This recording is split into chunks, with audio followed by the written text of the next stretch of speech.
thanks for inviting me back again, and hi everybody. Yeah, astrology is my sort of linchpin. I worked in theatre and films and radio and television for many years. But in 1990, I was sort of inspired, if you like, a little bit of help from the other side, to study astrology. I'd been doing a callback program on radio at the time and had astrologers and psychics and people, as well as many other guests on the program. But then astrology sort of changed my life at that particular stage. I learned that astrology is not just, I mean, most people think of astrology as 3 lines in a newspaper or a magazine, you know, with akin to fortune telling. That's not really astrology. That's just the tip of the tip of the tip of the iceberg. Astrology is actually a form of psychology. It is a science based on the fact that science is an organized body of knowledge. In one definition I had from, I think it was a Collins or Oxford University dictionary. Anyway, astrology is a lot more than just those 3 or 4 lines in a newspaper. Astrology teaches us who we are, places us where we are in our lifespans, what challenges we've brought back in this lifetime, exactly what abilities we've brought back in this lifetime, and where we're going, and the influences at any one time. And there's also a second branch of astrology, and we call that mundane astrology, and that's where the planets then work onto the greater aspect of humanity, of everything on this planet, in relationship to the rest of the planets, not only in our solar system, but in many parts of the universe as well, but predominantly in our solar system. So just with that thought in mind, I'm not going to give an astrology lecture. Please don't think that I'm going to start doing a bunch of astro speak or something here today. But what I would like to do is to mention to you just how astrology is affecting us this year, in this incredible year of 2020. And you've got to wonder at the end of this year, are we going to look back on things with a 2020 hindsight? Let's hope so. But the planets basically are energy. Everything is energy. And anybody who's done any work, of course, in the afterlife area knows that we are just pure energy. And we're attaching ourselves to a human body for a human experience. And the body is not the be all and end all, it's just a vehicle.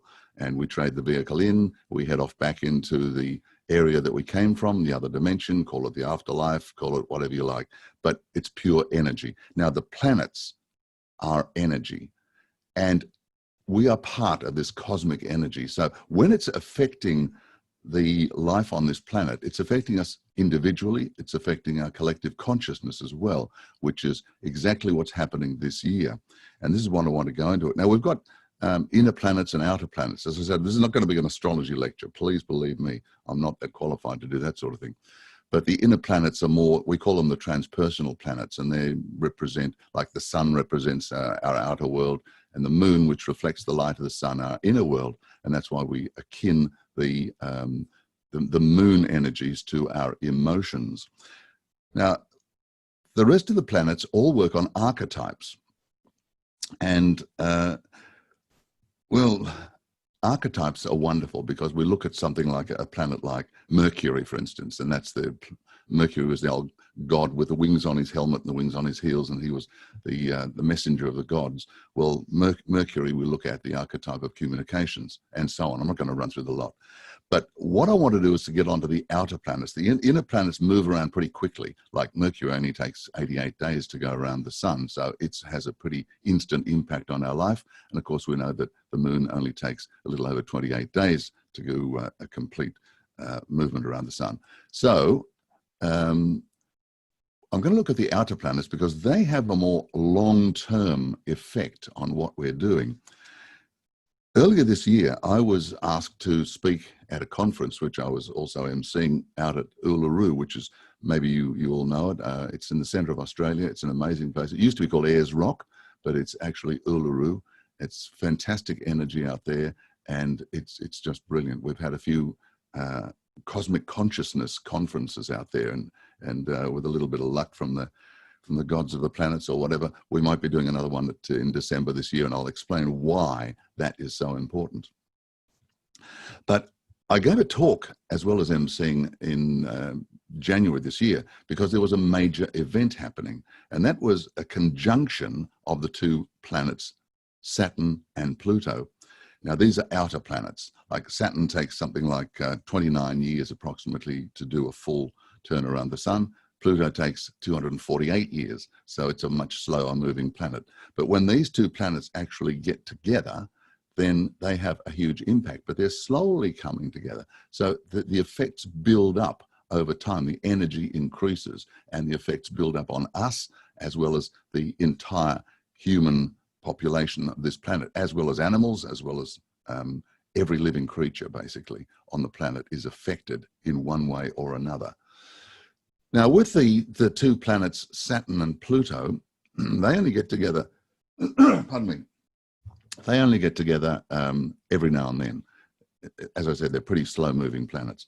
So it takes around about 35 to 38 years for Saturn and Pluto to come together in what we call a conjunction. And they are basically at the same degree in a constellation. And that constellation just happened to be Capricorn right now.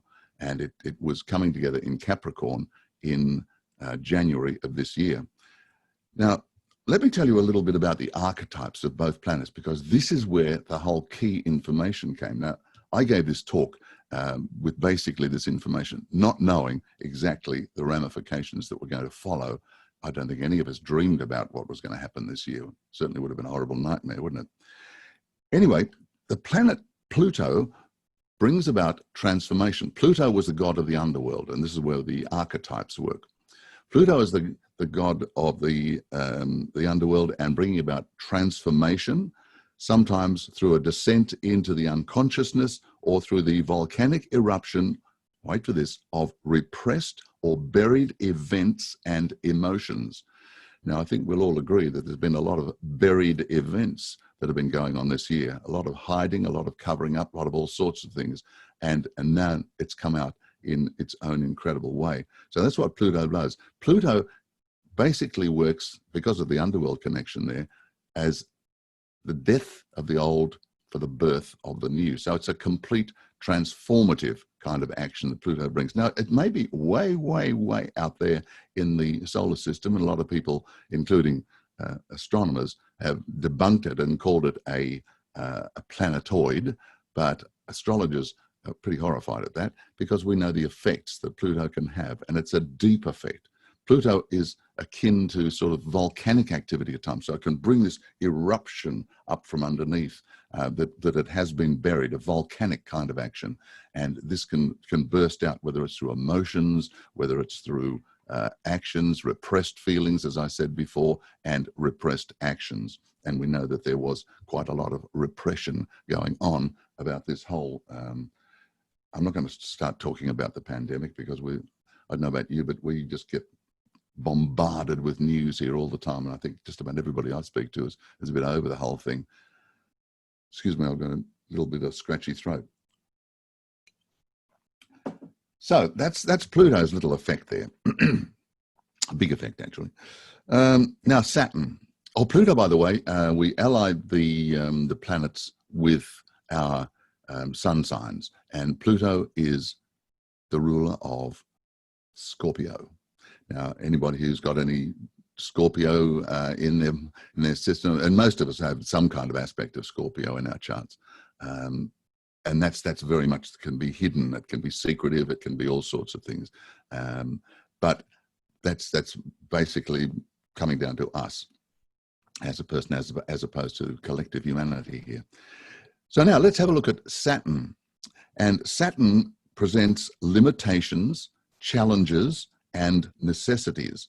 It looks to preserve authority, traditions, structure, and conventions.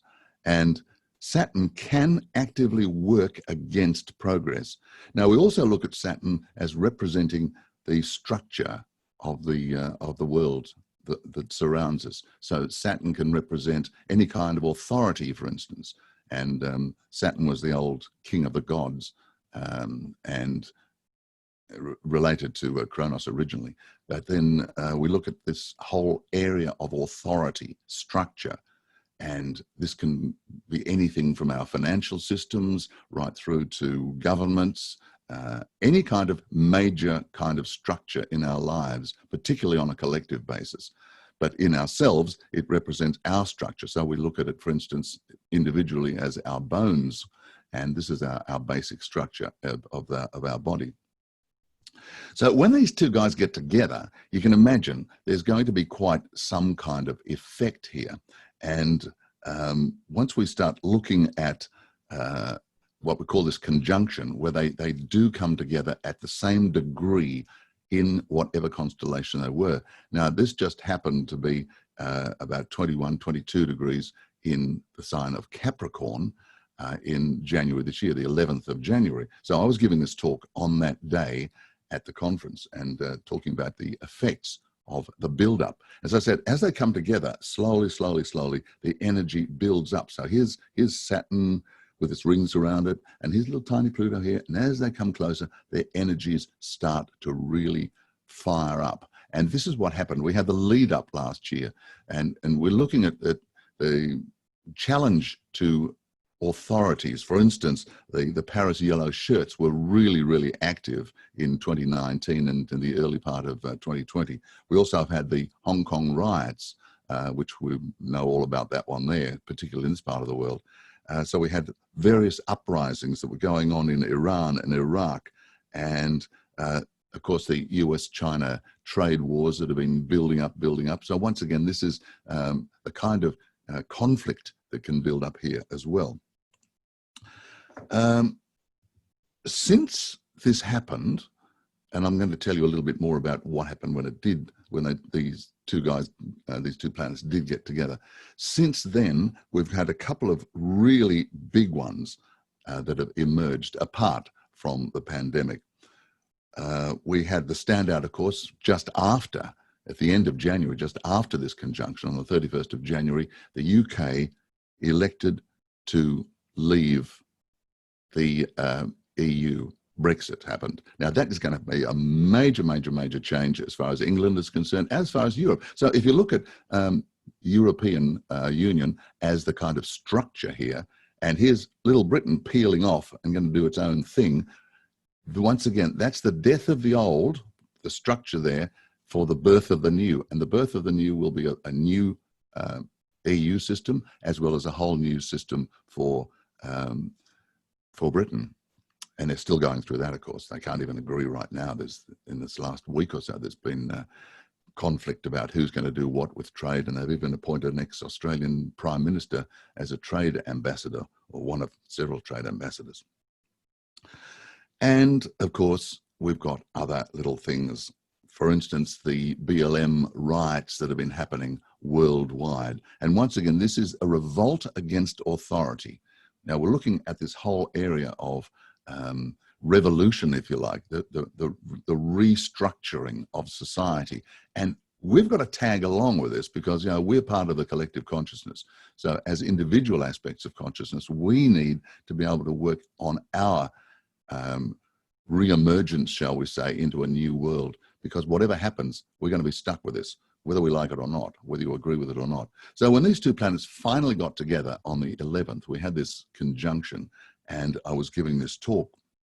Now, it was exacerbated by the fact that Capricorn, the constellation where these two planets were getting together, is actually the area where Saturn predominates. We talk about a ruler. It's an association. Each planet has a ruler of one of the different constellations.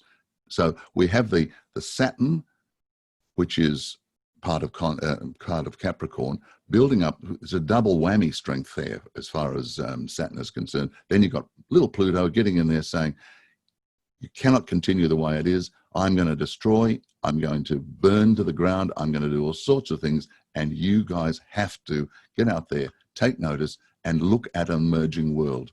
And it's not only an emerging world of structure, and of course, you know, we're looking at financial institutions. The economy has been incredibly affected and will continue to be affected.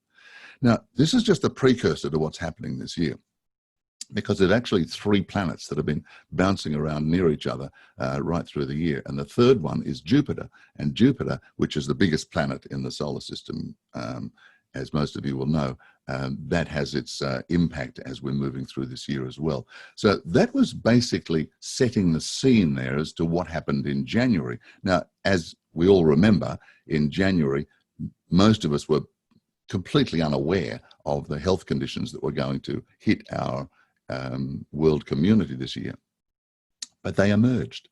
They emerged over the next few months. They've been hidden because, as I said before, Pluto, quote unquote here, the volcanic eruption of repressed or buried events and emotions. So we know that a lot of these things were repressed, and we know that they were buried. People didn't want to acknowledge that what was going on. And I'm not going to start going into politics or anything here, but we know that organizations like the WHO and the people on the other side of the planet there, the parties in China were keeping things under a very tight lid. So when those repressed emotions finally burst forth, whammy, off they went. So we know what happened there. So that's just the precursor as to what's happening this year. That set the scene. Now, when these two planets come together, there's this build-up, but it doesn't sort of happen so that everything happens and then you're clear. Okay, right, bye, all over. Move on with something else. No, the long-lasting effects, because these are very slow-moving planets, there's a long-lasting effect. And we can see exactly what's happening there. Now, when I first went to high school, I studied both modern and ancient history. I've been a bit of a nut. I possibly may have been an archaeologist in my career in entertainment and radio and media and whatever hadn't gotten underway. I couldn't actually complete my university degree on that. But my ancient history teacher told us that, and it's all stuck in my mind, I was only 12 or 13 at the time, that history moves in cycles and we must learn from the past. And Winston Churchill went on with a quote like that, saying that if we can't learn from the past, how can we deal with events in the present, let alone the future, or words to that effect. So the historical aspect of this Saturn-Pluto bit is quite amazing, because when you look back on what's happened, for instance, they get together, as I said, about every 35 to 38 years. And one of the big ones was October the 5th in 1914. And what was happening at the time? The First World War had just broken out just a few weeks earlier. So the build-up was there. And anybody who's studied the history of the First World War knows that it wasn't something that happened just because the Archduke Ferdinand happened to be riding in an open car and copped a bullet. No, that was just the catalyst. The tensions had been building up for quite some time, but then they burst forth. So Saturn and Pluto had got together at that stage. I'm not saying they created it, but certainly what happens can be a result of all of this. But the really big one, and this one really intrigued me, because, as I said, about 35 to 38 years cycle, and we've got 12 different constellations. Okay, so the last time that Saturn and Pluto got together in a conjunction was back in the year 1517. In Capricorn, 1517. It was the last time they got together. So anybody who's studied history might know this immediately. I had to look it up. 1517 was essentially the start of the Reformation. That was when Martin Luther decided that he had enough of the Catholic Church and was going to post his papal bulls and whatever. So the Reformation, break that word down, reformation. What we're going through now is a kind of reformation, if you like, because we are reforming what's going on in society. We're reforming the world in many different ways. So history moving in cycles. I just was knocked out when I did my history studies on that one. And at that stage, my notes here, the 16th century, the Catholic Church was the most powerful of all institutions. Its leaders were often corrupt. Throughout the entire transit of Pluto and Capricorn from 1517 to 1533, history witnessed the collapse of the authority of Rome. So once again, we're looking at this authority aspect, the structure the structure of the Catholic Church, the authority of Rome. It was broken down. But note the fact that it was in the years 1517 to 1533. So the impact happened, bang, yes. Martin Luther did his bit and off they went. It started, but it rolled on for quite some time. So if we think that 2020 is going to be the beginning and the end of everything, you better start thinking again, because this is just the beginning and the effects of this are going to hit us for quite some time. I'm not saying it's necessarily all about pandemics, but there will certainly be a lot of events that are happening from this. I mean, the economy, for instance. I personally have sort of researched and got a few ideas about, and I've talked about it on my radio program, Radio Out There, with my friend Duncan Rhodes. In fact, he's on my program this week. Duncan Rhodes is the editor and publisher of Nexus magazine, and we talk about all sorts of things that a lot of this has been manufactured, a lot of this happened, but the economy has been a prime target. The world economy is a prime target of what all this is about, and the man-made part of it as well. But that is part of what was basically destined to happen.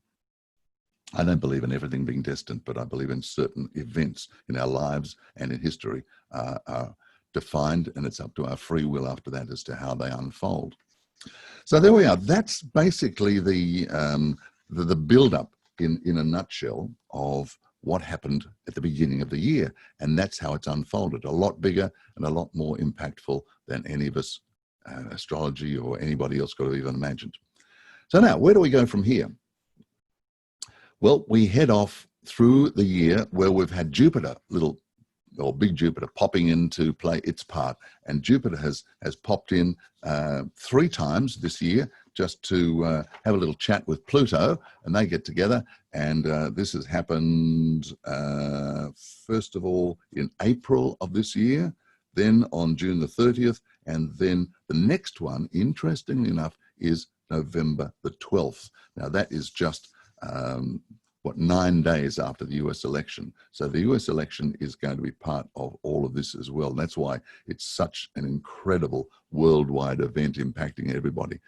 So Jupiter's just popped in there, and we look at Jupiter as the biggest planet, expansion, opportunity, growth, all sorts of things.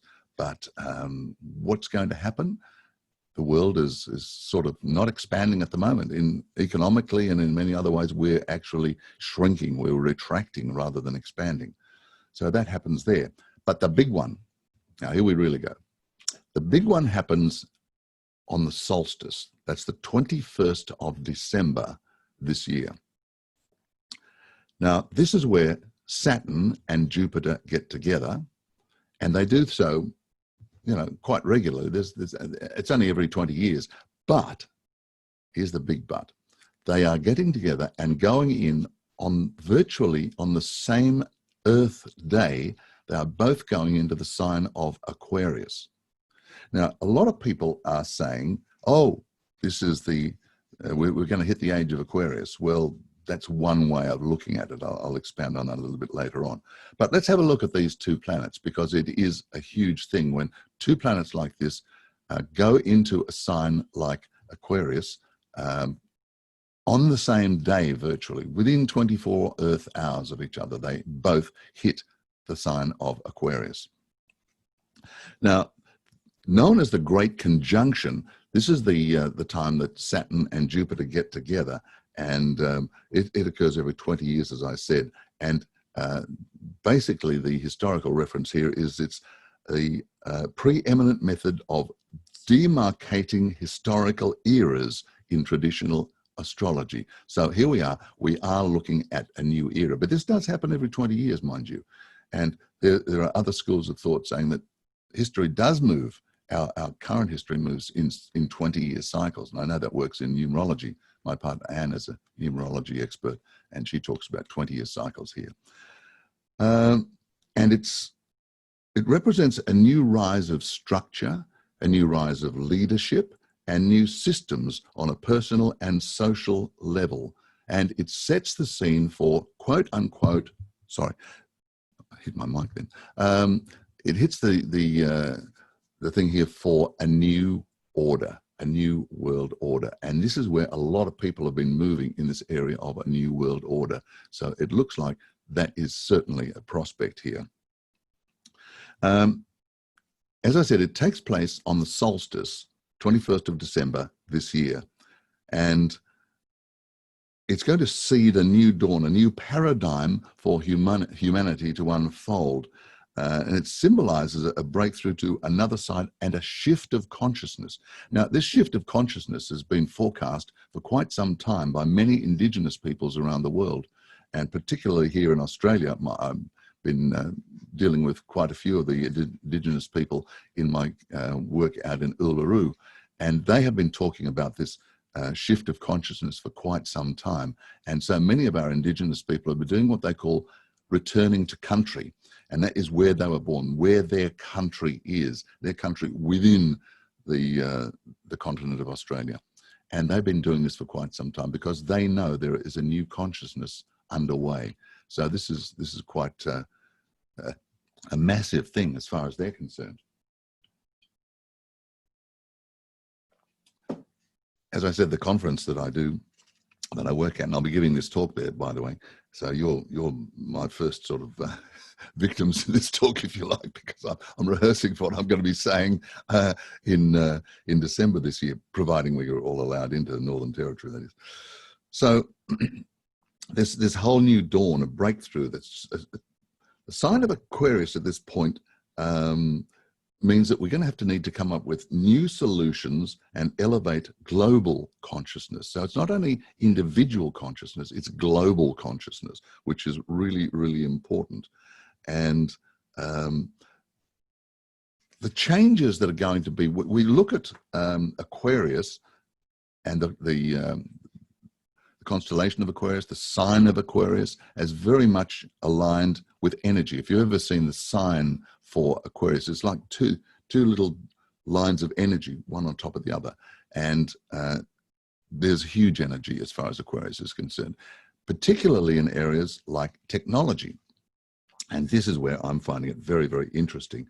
And the whole area of AI, which is being developed and has been being developed for quite some time now, but it's probably going to have a real boost after the solstice. These two planets are going to stay together until April next year. So we're going to have this in a conjunction. They're both going to be in Aquarius for quite some time. But AI, scientific and technological progress, and global emancipation, that's the good news. The problem here is that when we look at the effects of both of these planets, like Saturn inclines towards, and apologies to all Capricorns here, but this can apply to certain Capricorns, shall we say, gloominess, worry, uncertainty, contraction, lower prices, and recession. This is on a global scale. I'm not saying that every Capricorn has recession going on in their minds, but there can be an air of pessimism around this whole area. With Saturn, fewer goods produced, wages stand still, even contract. You feel less inclined to spend, and prices and property values often fall. That is in a very heavy cycle of Saturn, which is exactly what's happening right now. It's the planet of safety and security. We get together, though, with Jupiter, which is all about abundance, growth. The huge size represents the effects of Jupiter on our lives, prosperity. But now with Jupiter conjoining Saturn, there's a shortage of optimism and prosperity, and humanity can be starved of hope. So this can be a really, really challenging time if we allow it to happen. And if we're under certain political control and all these sort of things, this can certainly be the case, because I don't know about where you guys are, but certainly out here, we've got a lot of controversy going on at the moment where governments are telling people just what they have to do, and protests are starting to break out. And once again, this is part of the build-up, because Aquarius is also the activist, it's the independents, it's the people who will get out there and revolt in the whole area. So this build-up is happening with these revolts all around the world at the present stage against the personal freedoms being restricted. So we've got real problems here, haven't we? Computer technology, AI, and I want to relate this to one of my latest book, actually, which is called Past Lives Unveiled, because the whole area of AI and technology has been concerning me for quite some time. And in the book Past Lives Unveiled, I was taken into a couple of regressions by a guy called Peter Smith, who was the outgoing president of the Michael Newton Institute. I'm sure most of you will know Michael Newton. You're nodding heads everywhere. Destiny of Souls, Journey of Souls, Life Between Lives. And Michael did something like 8,000 past life regressions, and I got exclusive rights to one of them in my book, actually. But Pete and I've been working together for quite some time. He put me through several regressions, including one off-world. Now, he was telling me that he's done hundreds of regressions himself, and everybody, something like 96% of those people, have all had an off-world life. So in other words, just about everybody who's with us today has had one of their incarnations on another world. That'll make you stop and think. Okay, so I was taken back. I had two regressions for this book, Past Lives Unveiled, and I was taken into another life too, or another dimension, actually, and I connected with another aspect of myself. Short story here. The name was Leda. I don't know whether Leda had a male or a female energy. Pardon me, it doesn't really matter. Leda was out exploring as one of many explorers throughout the dimensions in the universe, because their planet was suffering, their world. And Leda, I connected with the energy of Leda, and we flew over this city, which was barren, absolutely barren. It was cold, deserted, absolutely nothing there. And the world outside it was also cold and barren. And Leda was able to ascertain that the world had died because it had become a complete technocracy. And they had got themselves to the stage where they were completely devoid of emotions. And the biggest emotion of all is love. And that is what this planet actually fell because of the complete reliance on love, on technology at the expense of love. And everybody was working for their own ends and not concerning about anybody else. So the whole humanistic aspect of it, if you like, fell over. And this is what Leda was exploring, as well as many of Leda's colleagues in various parts of the universe, because their planet was heading in the same direction. They wanted to find out how they could prevent this from happening. Now, that to me told a huge story. And then when I start looking at what's going to happen with Jupiter and Saturn on the 21st of December, wow, I'm thinking we are really, really relying completely on technology these days. You see the kids wandering around the street, not only kids, but so many people, they don't enjoy a walk out in the sunshine. They don't listen to the bird song. They don't become part of nature or whatever. They're too busy with a phone stuck up their face, having conversations or listening to somebody play crazy music or something. They're living in another reality, and this is what's going on. And we have to be very careful about leaving a reality and allowing and completely relying on technology. That's my personal thought on this from my own personal experience. I just wanted to make that point here and now. But the interesting thing about, once again, historically here, Saturn and Jupiter get together, as I said, every 20 years. And we look back over the last cycles and just what happened in the world when Saturn and Jupiter were getting together and creating, not in Capricorn, because I'll tell you a story about that in a minute. But in February 1961, for instance, Saturn and Jupiter in the conjunction there, that was the year that JFK was sworn in the United States. The Cold War intensified, the Berlin Wall was constructed. The US civil rights movement, the Freedom Riders, were in full cry that year, and led to a complete revamping of the whole system of civil rights in America. And look what's playing itself out now, BLM, okay. And Russian Yuri Gagarin was the first man in space in 1961. Very significant events. In 1981, when Jupiter got together with Saturn, the timing was the 1981-82 global recession. Ring a bell? Okay. And in the year 2000, the last time Jupiter and Saturn got together, that was the crash of the dot-com bubble. So these major events affecting people all around the world, and that's what's happening here. Now, I decided to do a little bit of research because historical research here, astrologically, because as I said, and I hope I'm not getting, am I getting too sort of over the top with information here, everybody? You're all hanging in there? Oh, good. As I said, I didn't want this to become an astro speak or anything like that. But I thought if this is going to be the age of Aquarius, when Saturn and Jupiter go in on the 21st of December, what was the age before that? Well, the ages move backwards, as you probably know. So the last age before this wasn't Capricorn, it was actually the age of Pisces. And the age of Pisces has been associated with the rise of Christianity in the world. So I thought, okay, let's go back to find out when Saturn and Jupiter were going into Pisces. And it happened in the year 7 BC. That's how long ago? 7 BC was the last time these two planets both simultaneously went into Pisces. Was this the dawning of the age of Pisces?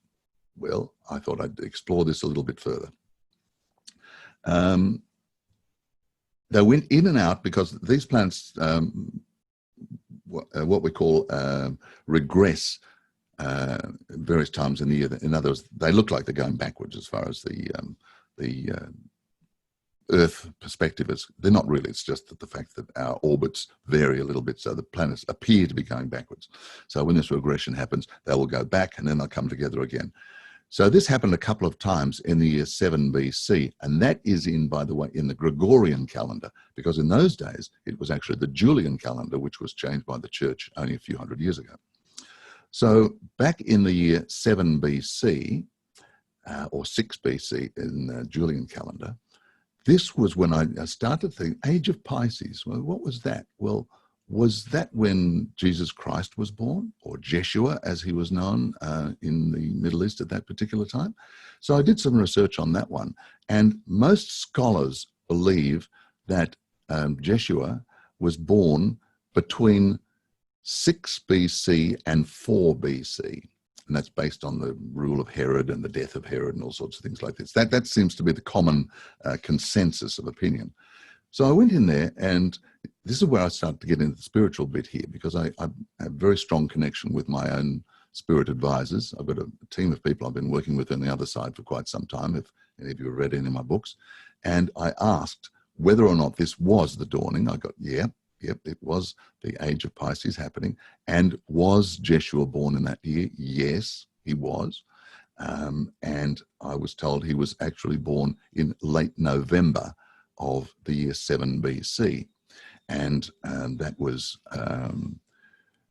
6 BC, of course, as far as the Julian calendar was concerned. So that fits in with this 6 to 4 BC that a lot of the scholars think. So that was quite interesting. So the age of Pisces, it actually started on the 29th of May in 7 BC, and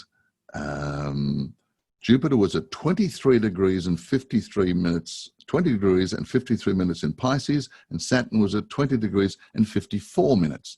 Now, you can't get much closer than that. And that's when basically this whole thing kicked off, the age of Pisces.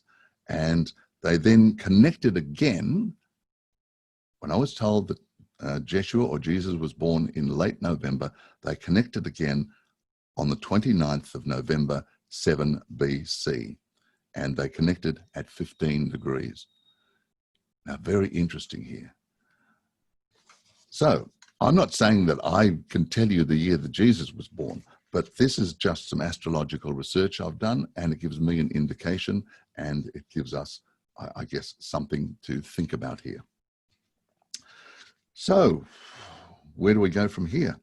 Well, the age of Aquarius. People have been talking about the age of Aquarius. I don't know if any of you remember. I'm sorry, I'm getting a bit dark here, aren't I? The light behind me is changing. I hope I'm not sort of disappearing into the darkness too much.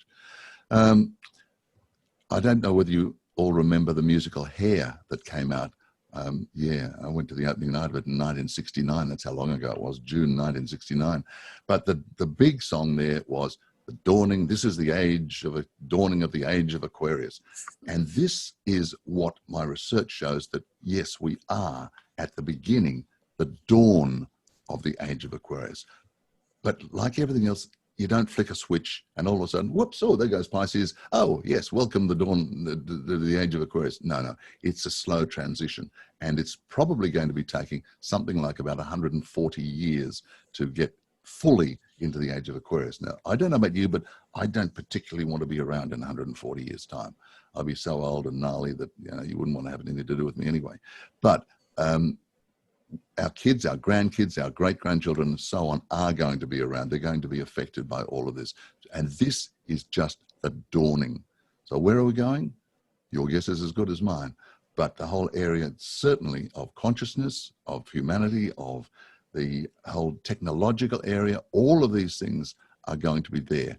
And as far as the pandemic is concerned, I don't want to leave you on a negative note, but from all my research and various other astrologers that I've connected with, it's not going to be all over in 5 minutes. It's going to sort of linger on for quite some time.